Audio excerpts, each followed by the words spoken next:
நம்ம அதை இன்னைக்கு பண்றோம். ஹெர்னியா ப்ராப்ளம் எப்படி நம்ம மேக்ஸிமம் சர்ஜரி அவாய்ட் பண்ணிட்டு நேச்சுரலான சில ரெமெடிஸ் மூலமா ரெக்கவர் பண்ணிக்க முடியும். ஸோ எந்த பாயிண்ட் ஆஃப் டைம்ல சர்ஜரி ரொம்ப ரொம்ப அவசியம், இது போன்ற ஒரு முற்றிலுமான தகவல் தான் நம்ம இந்த யூடியூப் லைவ் ப்ரோக்ராம்ல பார்க்க போறோம். நம்ம கிளினிக் பத்தி எல்லாருக்கும் தெரியும். It's advance foot reflexology clinic. Reflexology மூலமாகவும் சில பாரம்பரிய மருந்துகள் மூலமாகவும் உணவு கட்டுப்பாடு மூலமாகவும் எப்படி பல நோய்களை நாமே நம்ம அளவில் சரி செஞ்சுக்க முடியும் அப்படின்னு நம்ம நிறைய பதிவுகள் நம்ம சேனல்லையும் சரி பிற சேனல்லையும் சரி நம்ம தொடர்ந்து பதிவிட்டு கொண்டே வருகிறோம். அதுவும் ரிசல்ட்ஸோட நம்ம ஷேர் பண்ணிட்டு வரோம். சரி, இந்த பதிவுல ஹெர்னியா பற்றிய முழுமையான தகவல் பற்றி நம்ம தெரிஞ்சுப்போம்.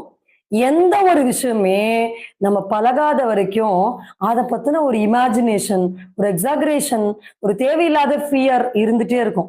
ஸோ நோய்கள் கூட அந்த மாதிரி